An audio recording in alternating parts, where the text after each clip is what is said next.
Hi, everyone. Thank you for joining this session titled Community Wealth Building for a Racially Just Food System. If you haven't already, please drop your name, pronouns, location, and role in the food system or organizational affiliation in the chat. My name is Melanie Allen, and I'm the Program Director for Black Farmer Fund, and I'll be moderating this event. And I'm honored to be joined by my two colleagues, Allison Dahony and Steph Wiley. Black Farmer Fund is an emerging community-governed investment fund with a mission to create a thriving, resilient, and equitable food system by investing in Black farmers and food businesses across New York State. What sets our model apart from more traditional funding vehicles is that decisions around funding are led by an investment committee composed of Black food actors from across New York State. We are currently in our pilot phase. So this past year, we were having our first experiences around raising money for the fund, working with our investment committee, which we'll refer to as our pilot community, and moving money into the hands of 8 Black food actors. The intention of today is to share some of the community building work that we have been doing and to hear directly from 2 of our pilot community members, Allison and Steph, who participated in this collective decision-making process. I'd like to begin by sharing a little bit about the history and work of Black Farmer Fund, and then I'll introduce our panelists and we'll hear directly from them about the work that they're involved with. And this will be an interactive session. We'll have a guided panel with a space for Q&A and also a breakout room session towards the end. And we'd love to know who we're sharing space with today. So if you haven't already, please introduce yourself in the chat. And any questions that come up during our presentations can be directed to the chat and will be answered during the Q&A after. So the idea for Black Farmer Fund came from our 2 founders, Karen Washington and Olivia Watkins, 2 farmers who came together and shared frustrations over the limited options for capital assistance for Black farmers. Structural racism and discriminatory practices in the food and agricultural system has resulted in limited access to land and financial and technical assistance, leaving Black farmers marginalized within the agriculture and food industry across the country. In New York State, according to USDA data, out of approximately 57,000 farmers who responded to the census, only 139 are Black, with Black farmers having significantly lower reported income than white farmers. The basis of any food system is the farmers, and the lack of diversity across other areas of the food system stems from the lack of diversity amongst our producers. And this is an issue across the country. The number of Black farms declined from 925,000 in 1920 to less than 36,000 in 2017. And as a result of this, Black farm ownership has declined from 15 million acres in 1920 to 1 million acres reported in 2017. These startling statistics, as well as personal experiences with accessing non-extractive capital, inspired the idea to create a community-governed investment fund that would provide capital that was informed by the historical discrimination that Black folks have experienced for generations, and also funding that was informed by the specific needs of the entrepreneur. Black Farmer Fund is the first Black farmer-led 501c3 community-governed investment fund in New York State, offering financing options that combine grants, debt, and financial education for the advancement of Black food actors. Our work is built around 3 buckets: investing patient integrated capital in Black food actors and offering business development support, empowering through building skills around financial education and collective decision-making for our investment committee, staff, and larger community, and organizing and collaborating with mission-aligned organizations. We recognize that funding is just one of the many gaps that exist for Black food actors and land stewards. So we work in collaboration with other BIPOC-led organizations that serve our communities in the Northeast and also support Black Farmers United New York State, which advocates for more resources to be directed to Black farmers. Our pilot phase was our first round of receiving applications for funding and working with a community-governed body to make decisions.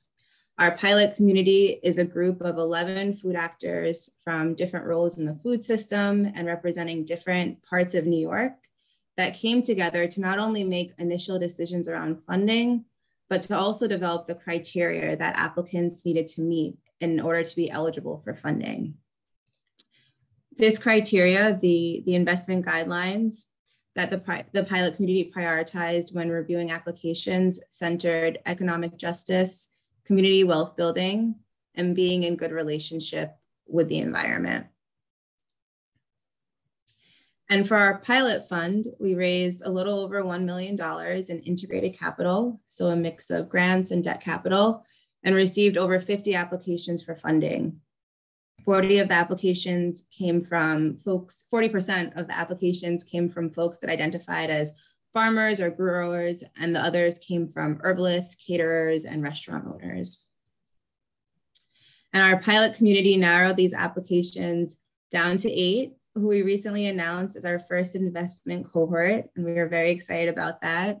These 8 incredible farmers, herbalists, and collectives are feeding our communities with environmentally sustainably grown food and culturally appropriate food and practices, making medicine accessible to BIPOC and queer trans communities, and modeling practices and business structures that truly center shared ownership and cooperative leadership. We're going to drop a link in the chat for you all to learn a little bit more about their work. We're in the process of supporting these 8 entrepreneurs, and in addition to finance, they're also receiving business coaching support, and we also hold monthly gatherings for relationship building and networking amongst these different businesses. And Black Farmer Fund is in the process of transitioning from our pilot phase to where we'll be announcing our next round of funding in early 2022. Now I would like to introduce Allison Dahony, one of our pilot community members. Allison Dahony has 20 years of professional service experience in key areas of executive leadership, project management, and business development. She has spearheaded 4 business endeavors, the latest of which is Urban Fruits and Veggies, LLC, and Buffalo Go Green, which is a nonprofit organization. Urban Fruits and Veggies has been in operation for 5 years and is involved in several projects throughout the city of Buffalo and Erie County. UFV has an urban farm, mobile produce market that services food apartheid areas and underdeserved communities, bring access to healthy fruits and vegetables and nutrition education. Thank you, Allison, for being here. And I'm going to pass it to you to present. Thank you, Melanie. Thank you, Melanie. I'm happy to be here. Sorry, are you guys hearing an echo? Okay, good. Okay, as Melanie said, my name is Allison Dahony, and I am the founder and operator of Urban Fruits and Veggies in Buffalo Go Green, located in Buffalo, New York, on the east side of Buffalo. Next slide, please.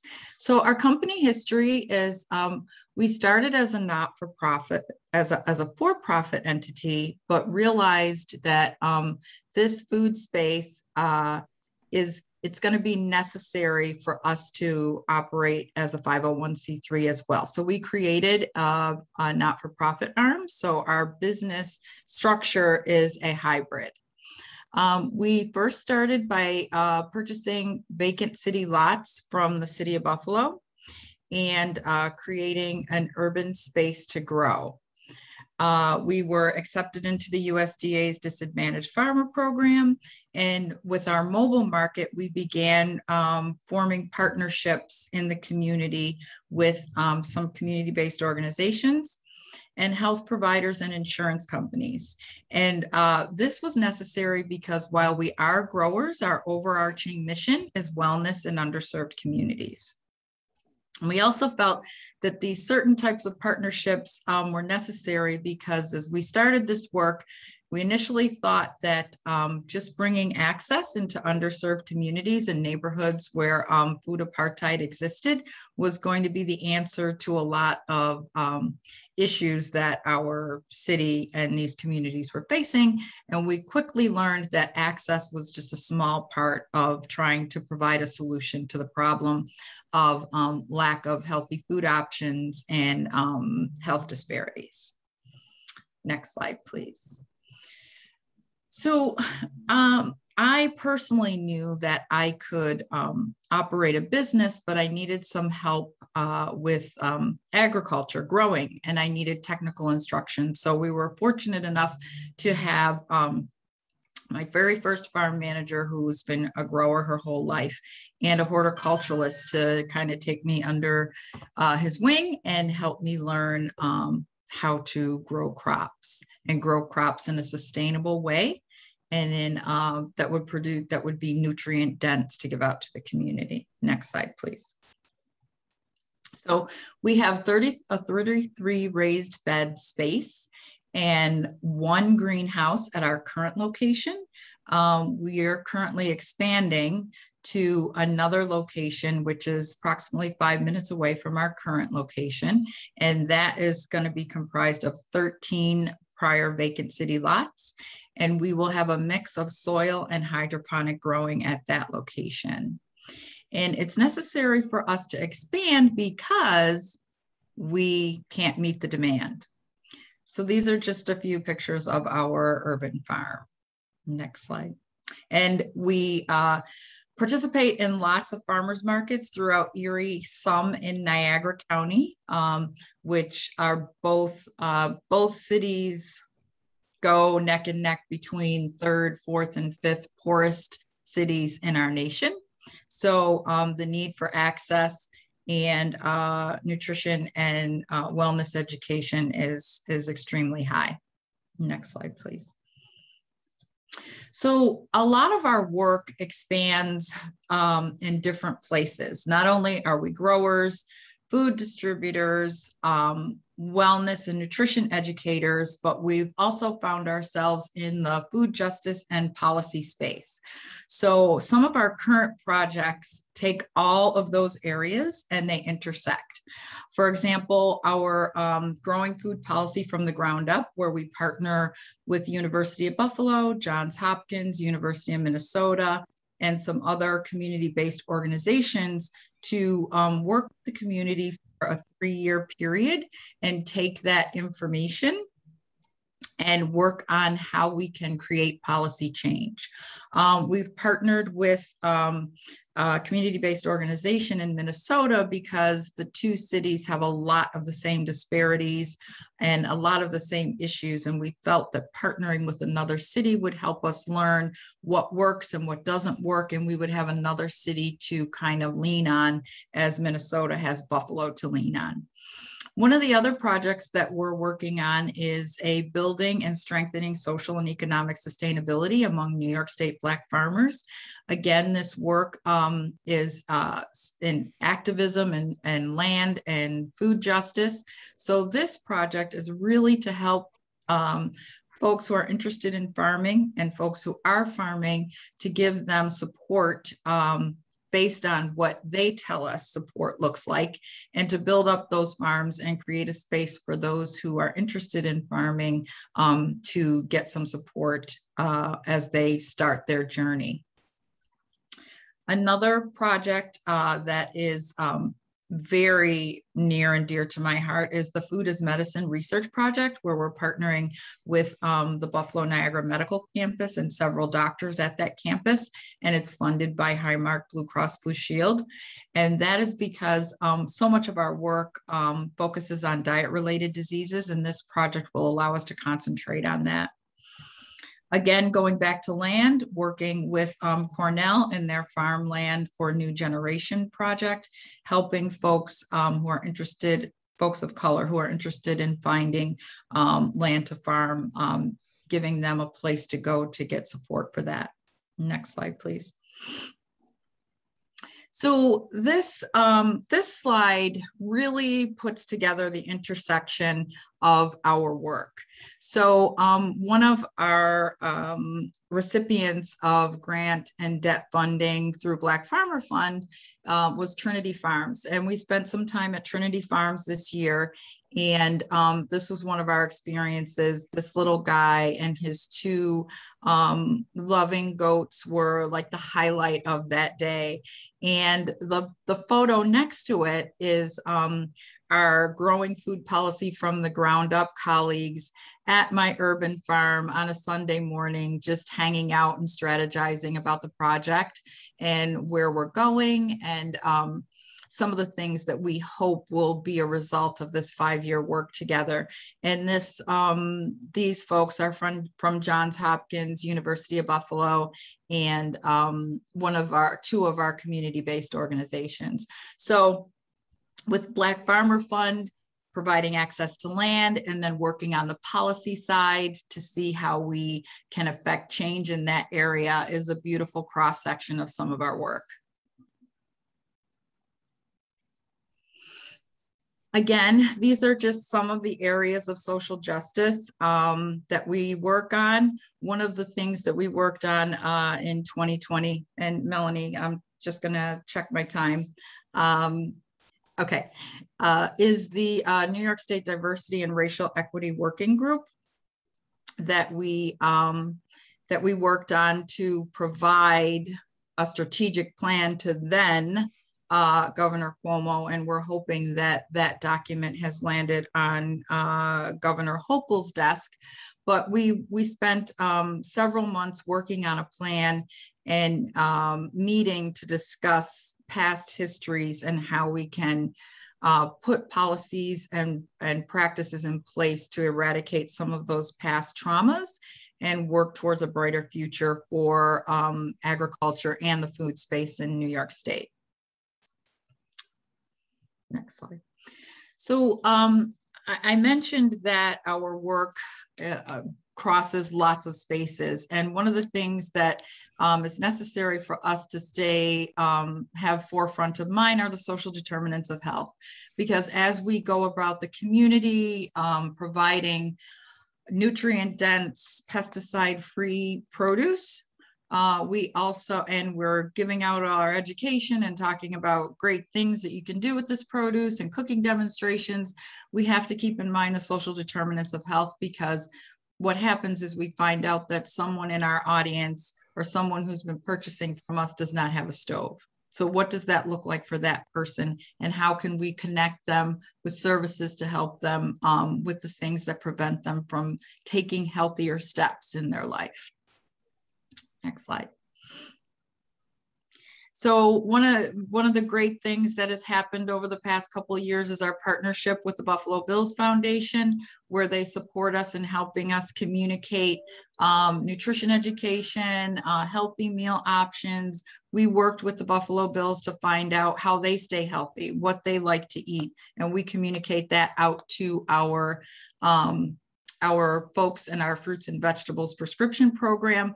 With the pictured here in the orange is Dr. Lenora Ansari, who runs our federally funded clinic that we've been in partnership with the past 5 years. Next slide, please. And then we work closely with our municipal officials. This is Councilman Wyatt, who is a big supporter of our work and is very interested in helping the community become healthier and getting access to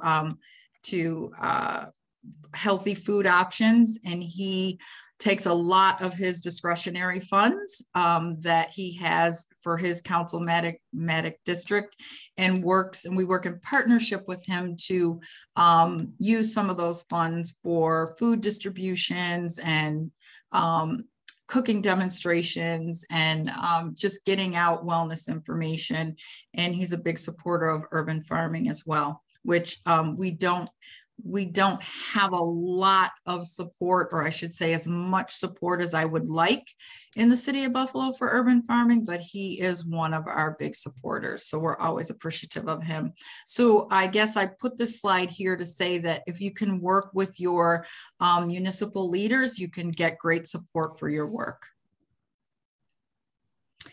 And so what we try to do when we have for our fruits and vegetables prescription program is start each season with a wellness event where we do like a cooking demonstration, and we give folks who participate everything that we've cooked, and they get to take that home and they get to try these recipes for themselves. So we try to do that 3 times a year. Once at the start of the season, once in the middle of the season, and we close out the season in November with a cooking demonstration and final market for the year. And we partnered there with some dietetic students from Buffalo State College and they prepared a nice presentation about healthy eating.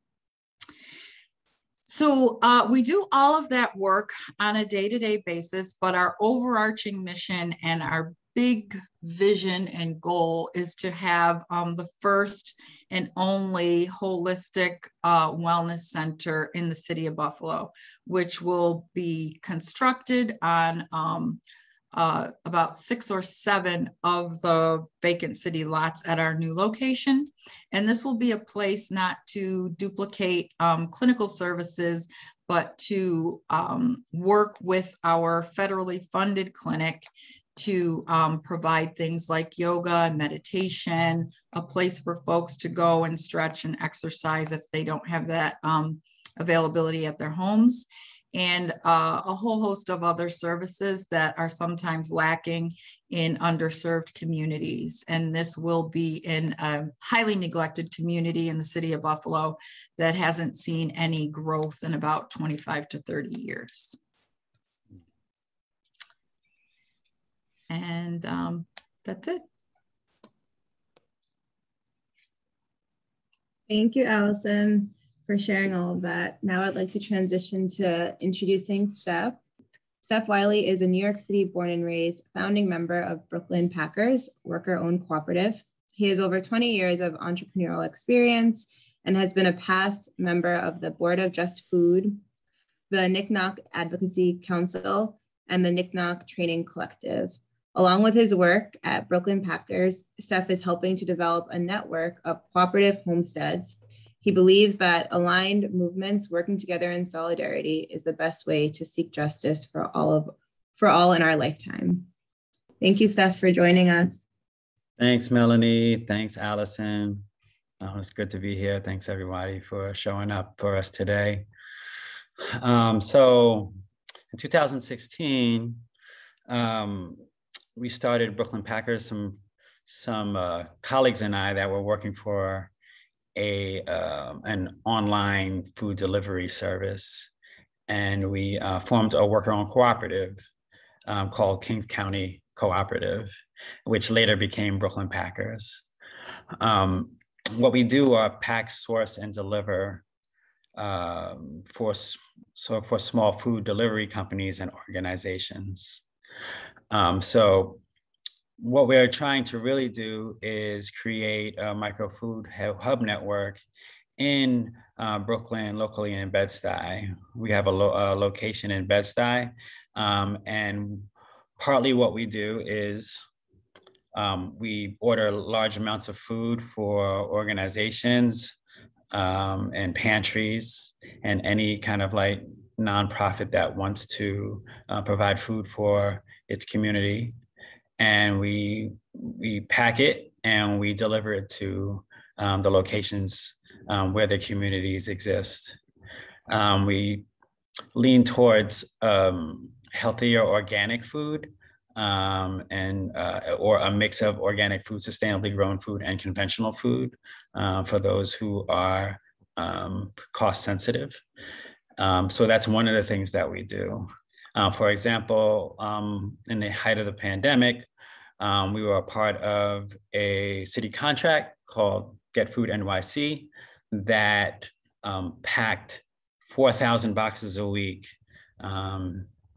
to deliver to people during the pandemic that were in need of food.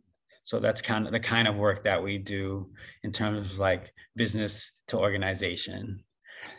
On the other side of what we do a program called Brooklyn Supported Agriculture, which is an online ordering farm share program locally in Brooklyn and Queens.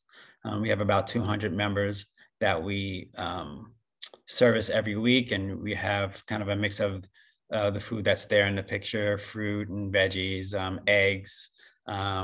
We have some items like coffee, and we prioritize Black-owned businesses. So right now we sell a Black-owned jam, we Black-owned hot sauce.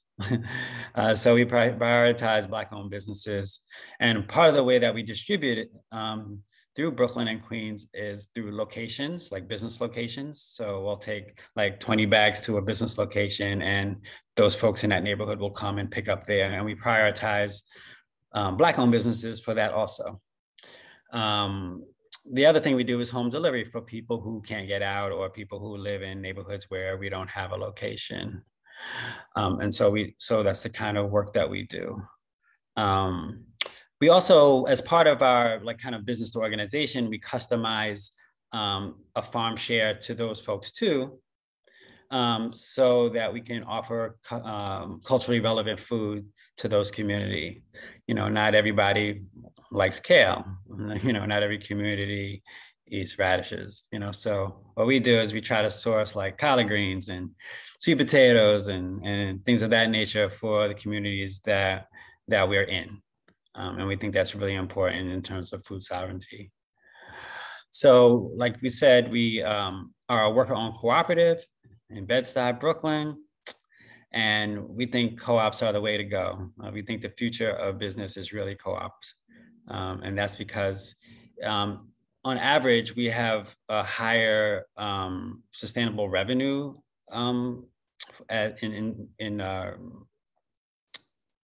in relation to like what other businesses do. We have job security. We own the business together. And that creates not just jobs, but it also creates wealth. We've been open since around 2016, and through many years of changes and you know, figuring out what this business actually really wants to be, we are a Black-led and Black-owned organization. Next slide, please. So, like I was saying, Brooklyn Supported Agriculture. It's an online farm share ordering program. So it's brooklynsupportedagriculture.com.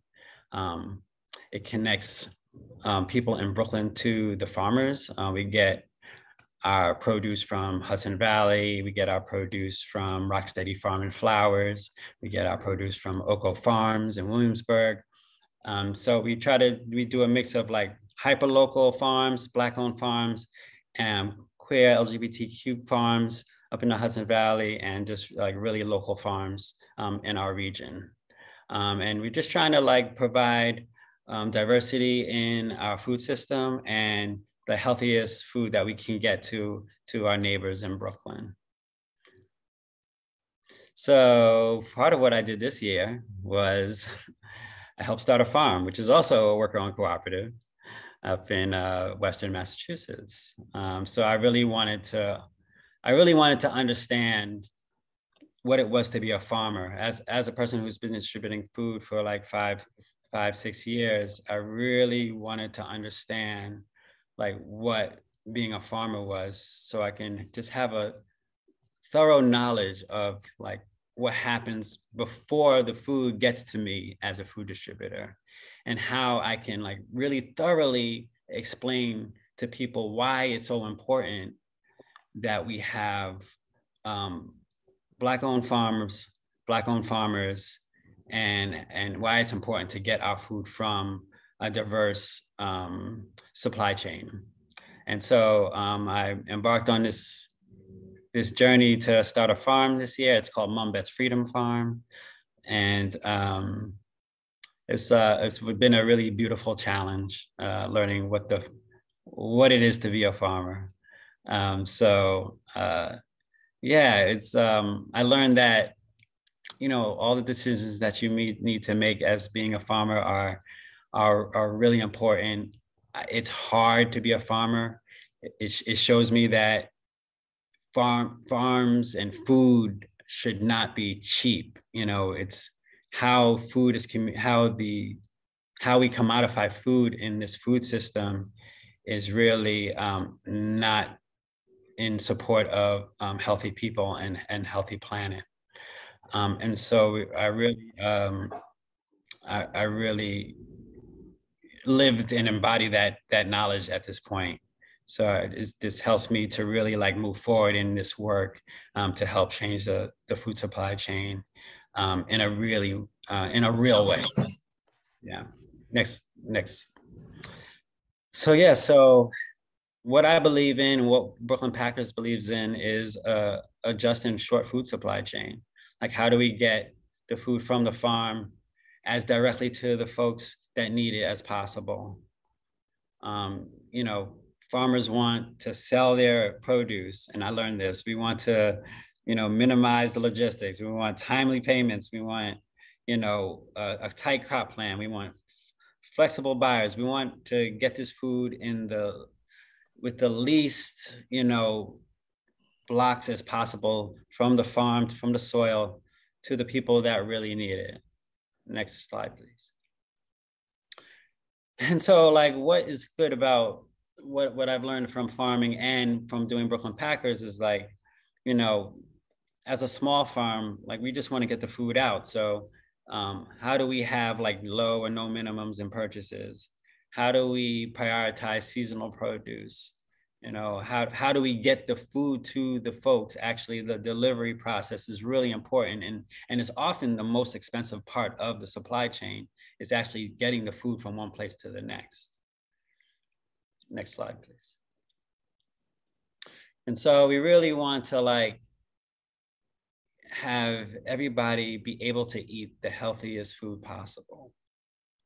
In my work as kind of a co-op developer, a person who like wants to open more co-ops, I feel like removing the levels of profit out of the food system is really important to keep the food affordable to the end user. Every time your food or product makes a stop, and increases the price of it. So if we just take out all the levels of stops, and that takes out the levels of profit that the businesses need to make, we can keep it as affordable as possible. And for me, affordability doesn't mean cheap. It just means like more people have access to it. Next slide. So that's a picture of our farm. It's me, myself, and my two partners, and our 6-year-old on the farm. And like I said, it's been a beautiful challenge. We've been networking with the Black farms in the Northeast, our friends at Soulfire, our friends at Wild Seed, our friends at all the Freedom Farms, Sweet Freedom Farm, Jalal, and everybody. They've really been supportive, and we're looking to broaden these relationships and the ecosystem in the seasons to come. That's us. We have work days. We were having work days in season every third Saturday. That's me with our first radish. And those are my two partners, Ashni and Diara. So some of our partners are the Black Farmer Fund, Whoop Whoop, Wild Seed, Best Eye Restoration Corporation, who has helped us get into some hospitals to get fresh produce into hospitals in Brooklyn. Grand Champs, which was our headquarters and does our distribution. Buy Better Foods, who also we distribute our Brooklyn supported agricultural farm share through. Corbin Hill Food Project, which is an organization that we partnered with on the Get Food NYC program during the pandemic, packing 4,000 boxes a week. And then Riseboro, who we provide packing, delivery, and distribution services for their Cosecha farm share program. So those are some of our current partners. We have a lot more. And this is how you can connect to the farm and to Brooklyn Packers. We're on Instagram, and you can email me. And thank you very much. Thank you very much, Steph. And we'll drop this information in the chat as well for those that want to hold on to it. I would encourage everybody to, if any questions have come up around the work of anything that three of us have already shared, please feel free to use that chat feature to share those thoughts. And we are going to transition into a panel with Allison and Steph.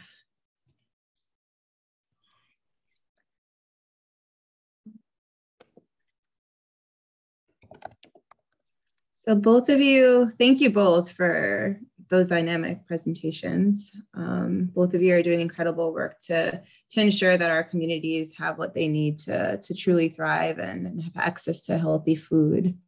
Both of you shared a bit about what you're directly involved with, growing food in more urban environments, working on food distribution, connecting with farmers markets and pantries, and bridging the gap between urban and rural. Can you each share a bit about how you see yourself and your communities as part of the larger New York Black food system, Black food ecosystem? I'm going to start with Allison. Well, Steph, you're off mute, so maybe you're ready. Well, I want to continue to develop the farm and also other farms. I want to create a network of Black farms that are able to sell together in New York State. So we can, kind of like an aggregation of Black farmers to be able to stay competitive with the larger farmers and the larger brands that service New York City. What I also in that effort, what I think is what I've been planning is because, I buy a lot of food for our farm share and for other people. Like, it's kind of like really working to be able to supply, the business that I co-own with my 5 partners as a worker cooperative, to make sure we have healthy food for the people who buy food from us. And also, like, for the organizations that buy food from us, like Brooklyn Movement Center and other organizations, really trying to create a larger supply of Black-owned food to service our communities. So we have continue to have culturally relevant food in our communities that's healthier than you can get down at the bodega or at the Key Food.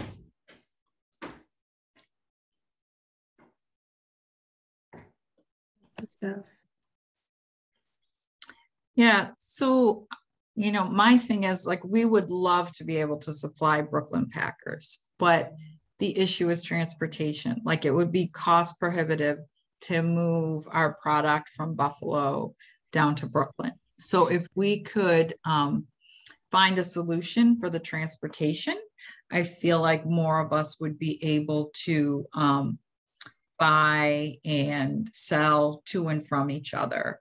Or even if we're not buying and selling, contribute to each other. I feel like we have the alignment, and now we have a lot of connection. It's just the logistics that I think prohibit us from working closer together.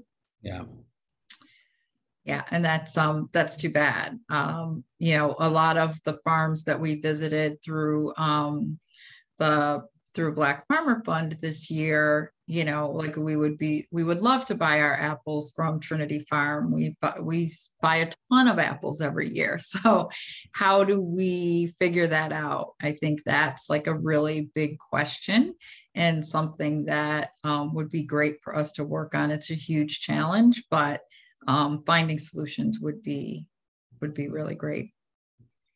Yeah, I think I'm always thinking about that. Like, how can we, the network work together? So, and then my mind always automatically goes like, oh, we need to start our transportation co-op, that's how I think. So I'm like in the background, that's kind of what I'm doing too. Thank you for sharing that. Can you guys share what are some other challenges that is specific to your work that may not be as obvious to everyday folks? You mentioned transport. What are some other barriers that you both have kind of been experiencing? Well, I think that, and listening to you, Allison, like, I feel like you figured out some like for-profit, nonprofit, hybrid situation, which I'm really interested in actually, because we're a for-profit business. So we don't have access to grants in the same way. So we're always looking for money. So, money, financing, and I think that's the beauty of the Black Farmer Fund is like, I was on the pilot community, and I saw how thoughtful my fellow pilot community members were in deciding like who actually can use this money, who's going to have the most impact. Like we were very thoughtful as a group on like how we decided collectively who should get this money. And so like I'm grateful to be part of the process. And I also like see how it can be replicated, and grow bigger to be able to provide more funds for more Black-owned businesses to receive money and to be able to thrive. So I think the capitalization is always a problem, especially for Black-owned businesses. And I think the Black Farmer Fund has taken a lead in figuring it out. So I look forward to like seeing what we do next. You touched. No, you can go, Allison. I was just going to agree with Steph, and then say another huge issue I think is manpower, getting folks to want to do this work, to understand that it can be very physical, labor-intensive work, and sticking with it. So that is, along with access to capital, that is another challenge that I witness. Thank you. I'm just writing some things down from the chat because I don't want to lose Me them. Too. Steph, you began to touch upon the collective decision-making process a bit, and I want to dive a little deeper into that. Mm-hmm. So Black Farmer Fund is a by us, for us model in the sense that our staff, board, and decision-making committee reflect the very communities that we're supporting and deeply understand the needs being faced on the ground. And often we find ourselves in spaces where we have to conform to fit into a certain mold, culture, or white-led space. So can you each share a bit about what it was like being in this space and the importance of creating and building structures and institutions that have leadership and power held by community? Yeah, there's something to when you get in a room of people who you have affinity with and how quickly you feel like family. And in family, you don't always agree. But I think what we did as a collective was really listen to each other. We all came in with a range of experience in terms of like farming and business, policy, finance, all those types of things, and all those things are important. And I think it was a beautiful experience of like really being able to listen to each other and hear what everyone had to say, even when we disagreed, even when there was challenges. It was an important experience that I feel like in another, like if this was another group of people giving away money to people, it would have been totally different. It was a very unique experience where it wasn't really transactional. It was relational, and I think that's why it's important, and why it's important that it keeps on going.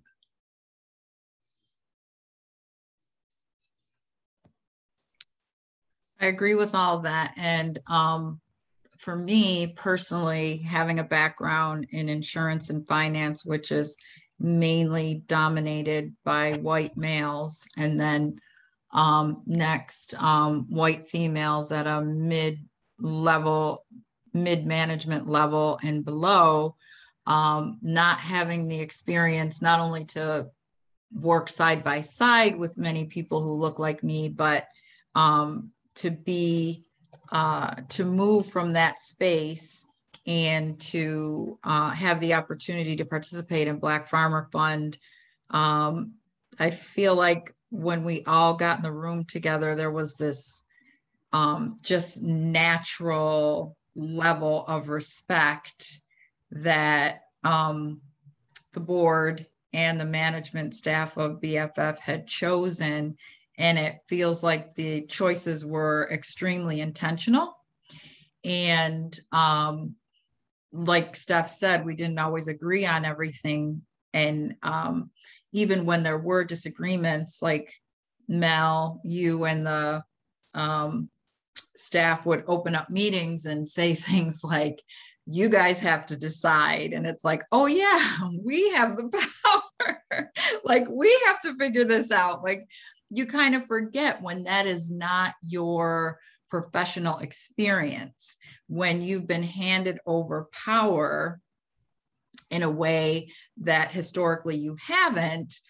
Even with owning my own business, that was still a different space because it was a collaborative space.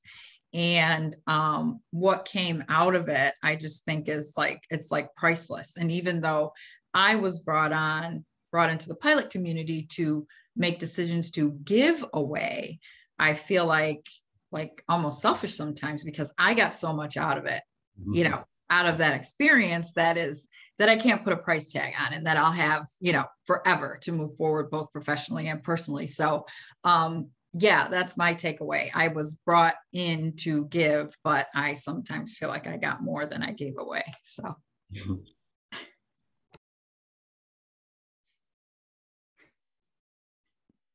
Thank you both for sharing those reflections. And it's humbling to know that, you know, it was a mutually beneficial experience for the PC, because for us, we're like, we counted on you all so much in many, many different ways. And you were all so generous with your time and your expertise and investment into this process. You mentioned a little bit about, you know, some disagreements that might have come up during the community decision-making space. And I would love to hear a little bit more about what you learned from being in a community decision-making space, and why does this matter for Black farmers and communities when we think of the larger movement space and shifting power and decision-making? I mean, I guess I can best think of it as like, you know, when we disagree, we don't need to cancel each other, you know? It's like, and I think that's what's been happening a lot in this time, you know, and especially for historically marginalized people who really need to be, and in the past had been sticking together out of necessity. You know, how did we get here? You know, how did we get to this point where capitalism has separated us in a way that is unhealthy for us as human beings, but also for us as human beings of color and the planet, which we all need. You know, yeah, it's just, you know, we just have to understand that disagreements doesn't mean that you're a bad person, you know, yeah, it's just the amount of, I think the way that we were able to do it is we see the humanity in each of us. And when you can see the human in another person, even when they're disagreeing, that allows you to say, okay, well, I hear you, I see you. I may not agree with you, but your opinion is important and you're important. And I think I feel like that's a big part of what we did in the pilot community.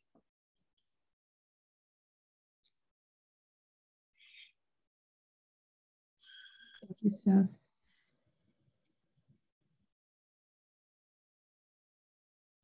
All right. If Allison, did you want to add anything to that question, or should we transition to questions coming in from the chat? Yeah, I think I agree with Steph. We can move to the chat. All right. We have a question that seems to be directed at you, Steph, specifically about co-ops that have had challenges in the past when they find that their structure is hard to access financing for growth, and if you have any experiences to share on that.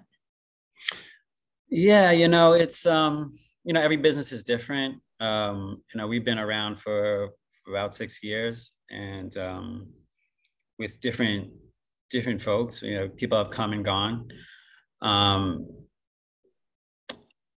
But we believe in our mission to provide healthy food to folks in our local communities, and so we adapt. There have been a few grants, small, like kind of micro grants that we have had access to through Solidarity Economy, through organizations like CNIC and NICNOC and those organizations. But largely as a for-profit business, we've just been doing our best. And as a business owner, knowing that you're on this roller coaster, it's ups and downs. And as I work on cooperative, we are blessed in New York City to have a co-op ecosystem that is pretty robust in relation to the rest of the country. We're one of the biggest. New York City has one of the biggest cooperative ecosystems in the country, and so we have a lot more resources available than most states, most cities. And so, yes, could we use more money? Yes, but also a co-op is a business, So if your business is not viable, it's not viable, and you have to adapt. And so we get money when we can from folks who would like to give it to us. Otherwise, we work hard every day to bring in more money and more business, and that's how we survive.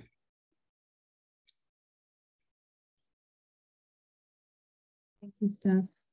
We have another question focused on distribution, and curious to hearing more insights about the impact of supply chain shortages and freight rates on logistical challenges, and connect to that recent conversations around the backhaul in New York State. Yeah, we're a small business. Our supply chain has been pretty resilient, just because of the amount of things that we buy. Like I said, we're a small business, so we're not buying a Whole Foods, amount of food.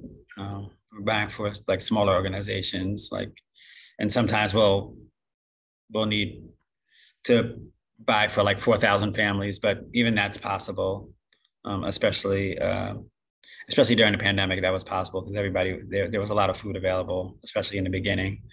So we haven't had that much. It hasn't been crazy for us, but this pandemic has been long, so who knows what next year will bring. And also because we're in the Northeast and our season's pretty much over, that might present a challenge in terms of getting food from warmer climates. So it's something to definitely think about. Yeah, for us, our customers are within a 10 to 20 minute radius. So it's easy for us. As we grow and expand and want to look further out, that could become a challenge. And like I said, we can't meet our demand. So that's why the need for a second location to increase our growing space. And our demand is highly local. Mm-hmm.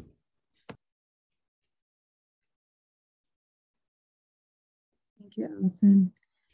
Do we have any other, we have about 2 more minutes left for questions before we transition to breakout groups. Are there any other questions? We're a small group, so if you want to raise your hand, we can unmute you and you can ask your question directly.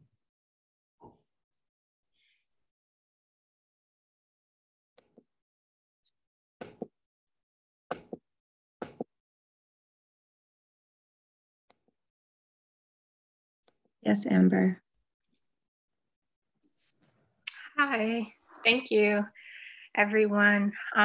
This is not exactly a question. Is that okay? Okay. Yes. Okay.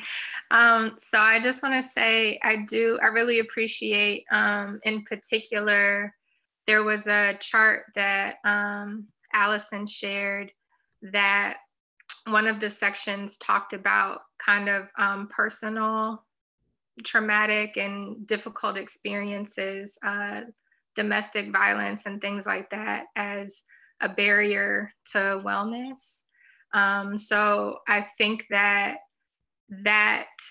is something I really appreciate, kind of bringing light to that, because I do think that personal experiences can become barriers for people wanting to connect into things like this. So for example, when you talk about there being issues with personnel or people wanting to do this work, I think sometimes there's a fear where if you've come out of a traumatic family structure, there's a fear of then entering something kind of unusual like a cooperative, where you are then being invited into a new family structure with people that you don't know if you'll be safe with.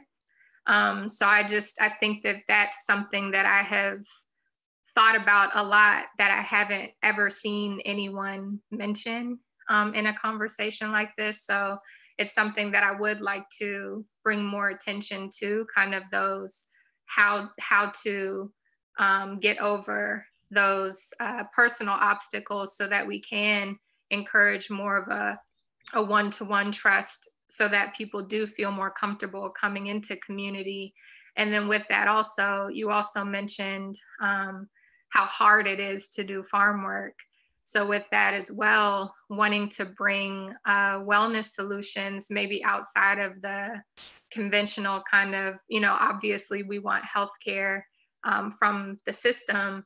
But one of the things that I'm working on as a healing artist is wanting to bring treatments. So wanting to connect people who offer massage, who teach yoga, who offer meditation, these kinds of things, to be able to directly provide those services to farm workers so that we can, in a very immaterial way, but very profound way, make this work more sustainable. It isn't just the money and the capital. We actually need people's bodies and minds to be able to withstand continuing to do this work. And so with that, the last thing I'll say is in terms of accessing resources, capital and otherwise, I'm looking at kind of forging this cross-pollination where what I've done is I'm working through actually I'm not in New York, but a lot of New York-based arts organizations.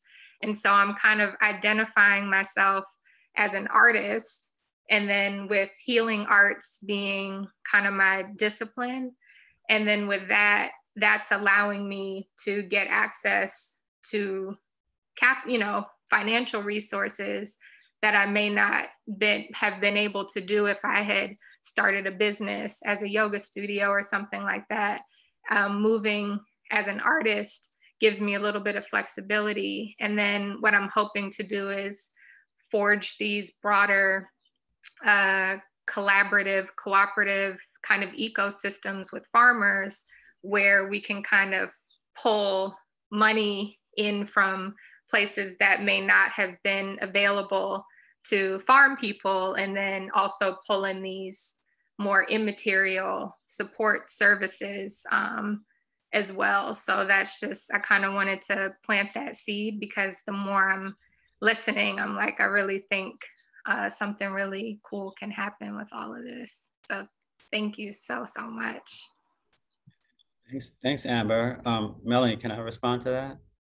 So I didn't mention it just because of time, but the farm that I helped start, Mumbai's Freedom Farm, we actually are like a sanctuary farm. We grow food, absolutely, but also people come and spend time there. They camp there. The farm is medicine. We are a short walk to a waterfall, to a brook. We're literally growing medicine. I mean, mugwort is everywhere. Mullein is everywhere. Tulsi is everywhere. Like, we have all it's wild, and we have been growing it. So we've been creating medicines, tinctures, etc., from the things that grow naturally on our earth and the land that we're stewarding. And we also have built a sweat lodge. So we've had a sweat every month pretty much since, I guess, June on the land. And so I firmly believe that the path that you're on is 100% correct. Thank you, Amber. Yeah, thank you, Amber. I appreciate your statement and support with your words. That's great. All right. Well, with that, we're going to transition into breakout rooms. We have a question. We have two questions that we're going to ask you all to kind of go into these breakout rooms and each take a few minutes just to kind of discuss. We'll have 12 minutes for this portion of the event. And I'm going to drop the question in the chat right now. And we'll also share it out again once you guys separate. That sounds good, Onika. Thank you.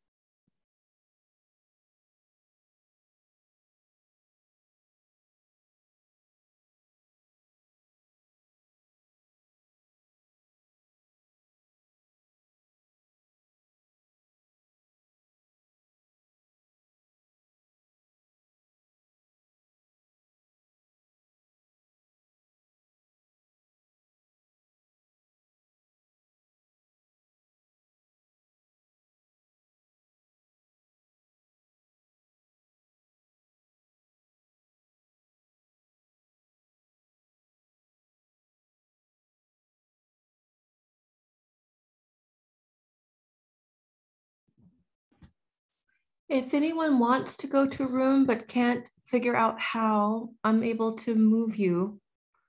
Well, the room that I was in, I was just by myself. And hi, Anika, this is Leah. I just got kicked out and I'm trying to get back in. Okay, Leo, do you remember which room you were in? I think Steph was in it. Okay, let me look for if that helps. Yeah, that's a lot. Thank you. I'm sending you to room 3. Thank you. Yep. Okay, John, there's somebody in every room now, so I'm going to reassign you, okay? Yeah, me too. Okay.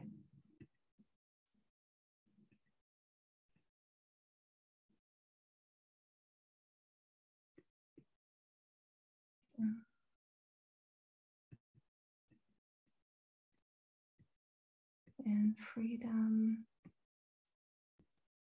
Okay, let's move you to about that.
304.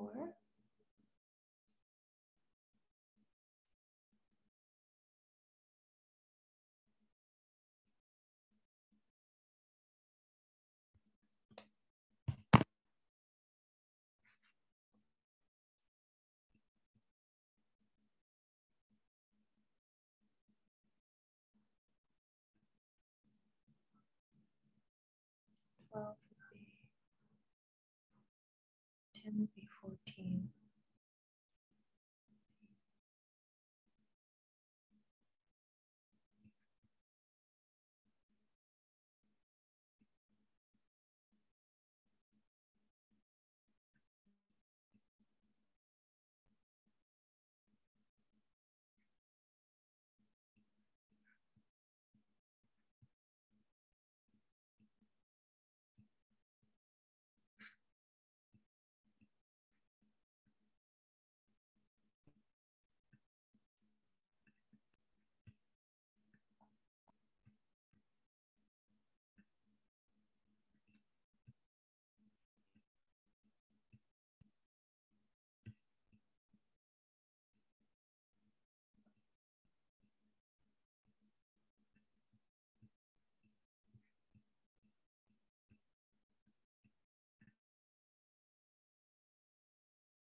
Sorry, Brian, you didn't finish your statement. You're on mute, brother. Just how happy it makes me to see, because so far, I mean, like you said, you hit it. There's a lot of people who already have a lot of power who are benefiting from cannabis, and so to see that, to see a little bit more equity in the benefits is, yeah, fantastic. Thank you for participating in that breakout activity. My group was popping. We were talking about a lot of different things, what it looks like to have more of a participatory role in the food system, wanting to grow our own medicine and heal our communities ourselves. So I want to create space for those that want to share something that stood out to them or something that came up during your breakout discussion. You can just unmute yourself. We're a pretty small group.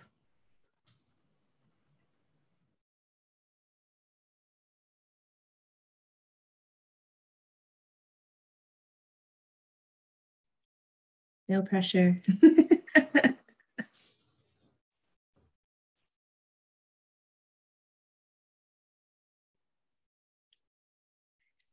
Okay. Hi, I'm Angelina. We kind of started off our conversation talking about just the food system in general and our individual choices in the food system. So like at the grocery store, and how a lot of times the purchases that you make at grocery stores or the things you buy, the things you invest in, may seem like a neutral choice, may seem like there are all these things laid out in front of you and they're already there and they're going to be there regardless of if you buy them or not. So making specific choices for organic or for locally grown and harvested doesn't seem as much of a choice. And it seems kind of just like a neutral place to be as a consumer. And we were talking about how that takes a lot of the agency off of the consumer, right? Because there's supply and demand. If there's demand for a product, most often supply will go up. And so in grocery stores, if something doesn't sell at all because all the customers refuse to buy it, 9 out of 10 times the grocery store is not going to continue to stock it. And so understanding the nuances of the food system and how deeply interconnected everything is really illuminates how much agency and power consumers have as part of the food system. So we were just kind of discussing stuff like that.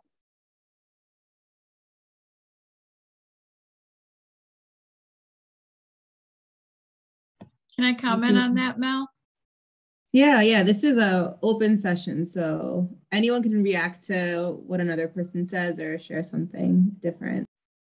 So Angelina, your point is well taken, and I'm not sure who's familiar with Wegmans grocery stores, but that is one of our large grocers in Western New York, and they are in parts of New York City and Maryland and places like that. But during COVID, brought a lot of folks together on a task force, and they were explaining that the demand for organic was decreasing and the demand for local was increasing, and they needed to respond to that. So it's so true that, you know, it sounds cliche sometimes when we say, you know, speak to causes with your dollars, but that's a clear example of how that is true. And you do see more local produce in that grocery store than you did even like 2 years ago. So it does have a big impact.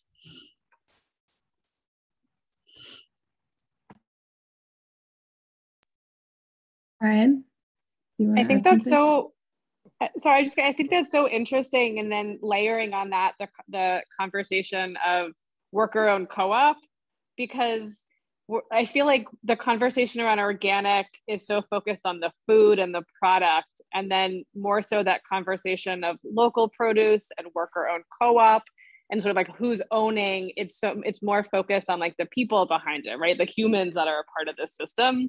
And that's just an interesting like trajectory of where the focus of value or priority is. Yeah, that's just very interesting. Yeah, no, I think I would like to build on that as well. And yeah, I mean, I think it's a sort of time-honored tradition in our society to place the burden of these systemic failures on individuals. And so, yeah, I hear what you're saying, that we can make a food choice or make a choice with our dollars and speak with our money. But at the same time, it's just a drop in a huge bucket, you know, that our food system is broken, and the way it creates these environmental justice issues is not by accident. I mean, that is a feature of the system that we live in. And so for us to, I think, certainly making these purchases and work, spending our money with organizations that have the story to tell, and certainly making sure that story is true is absolutely true. But what we really need is a true systemic change and a shift to more values-based systems. And I don't think that can happen without a shift to, you know, regional and local, particularly local, you know, solidarity, economy, worker equity, businesses. Even with organic, you know, there's no worker protection standards in organic product in organic certification, and so you know, you're still getting workers that are being exploited, still getting the environment in some cases that is being exploited. You know, you can buy your organic raspberries that have been shipped up from Chile for cheaper than, well, certainly out of season, but oftentimes it's cheaper to do that than to buy from a local farmer. And that's because so many of those costs have been externalized to the environment and to society. And so, yeah, I mean, I just think like we need to be building systems based on trust and based on understanding and recognition. And, you know, I know the CSA that we buy from has just blown up since the pandemic started because people started buying local. You know, when prices started going up at the grocery store, people were looking for other options. And now suddenly that local CSA that we bought into at the beginning of the pandemic, this was last year, you know, the price is starting to equal out, which isn't really, I mean, me personally, I don't care about that. But I think a lot of people are discovering that when you have food that hasn't been commodified in the same way, that it's got a soul, and it's not just a story, but it tastes better, and it's easier to prepare, and it's just there's so much more to it than what you're getting in the grocery store. And don't get me wrong, I love Wegmans. My wife is from Rochester. If she heard me say something bad about Wegmans, I'd probably be sleeping out in the yard. But at the same time, I mean, Wegmans is a good. I'll just leave my Wegmans commentary there. But I mean, at the same time, we need to be making. And I don't know how to do this. I'm just sort of ranting, I guess, a little bit. But how do we shift the system so that it's working for people, for the environment, and for society, and not just for shareholders and stakeholders, and certainly cooperatives and worker equity business models are a big part of that. But so is creating spaces within suburban and urban areas to be producing food and making policies that work for people. So I'll just, before I suck up all the time, I'll just stop there. Thank you, Brian. There was a lot of nuggets in that. I'm going to pass to Amber, and then we're going to transition to hearing some final words from our panelists. Before I go, is there anyone who hasn't said anything, who wants to say something, who would rather have this time? Just because I've already said a lot of things. Okay. So, oh, is that someone? Okay. Oh, you got the floor, sister. Thank you. Rule the world. Let's do it. Thank you. All I was going to say is I think that what we're all kind of pointing to is that the relationship building part of this. And I think it's just very interesting that we are in a culture where we don't even consider not having a relationship with someone who is giving us food, the primary thing that we need to live. We've been so conditioned to not even consider who touched this, what kind of thoughts did someone have while they were cultivating this. So I think that just a very, very primary, that aspect of education needs to be something that we start to really push. Like really, I think that the big paradigm shift or whatever it is something very small, just starting to really consider and ask people and guide people to think about how much trust and faith we put into something so important. And so I think that the relationship building, and when we talk about organic versus local and all of this, I remember going to a farmer's market and actually stopping to speak to the person who I was getting some kale or something from. And I go, is this organic? And he's like, well, what do you mean by that? And I was like, oh, I don't even know what I'm asking you actually, because I go in a grocery store and I see a sticker with a word on it that a corporation made up to then force farmers to pay extra money to get a certification sticker. So he started explaining to me about the fertilizer and the soil and the this and the that, and what has chemicals and what is a chemical and what is, what things he could get around and not get around in the growing process. So I think these little bits of information, so all of that is to say, if I can have a local farmer who I can speak directly to and say, how did this fruit come to be? Can you explain it to me? What did you use? And to build more trust and to have more fidelity in that relationship building versus going into a big building and seeing a sticker that says organic. So I think the education, there needs to be a lot of education around what all this stuff is and what it means and how it works. Thank you, Amber. I'm going to pass to Stefan Allison to share final words with our audience, with our participants today. Sure. Thank you all for coming to this panel, listening to what we have to say. It's really important. Some a few things that are happening with Brooklyn Packers and the farm. The farm is about to be put to sleep, but we are doing some fundraising right now, which you can see on our Instagram page, Mumbai's Freedom Farm. And then Brooklyn Packers, we are about to launch also some fundraising because we want to build a new website. And so look out for that. We're also embarking on a compost delivery pickup service soon. So we're excited about that at Brooklyn Packers, where we'll leave you a bucket to put your compost in and then come collect it.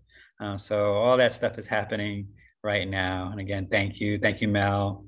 Thank you, Allison. Thank you, Thanks, Steph. Yeah, we have a lot going on. You can visit us at buffalogogreen.org. You can donate there.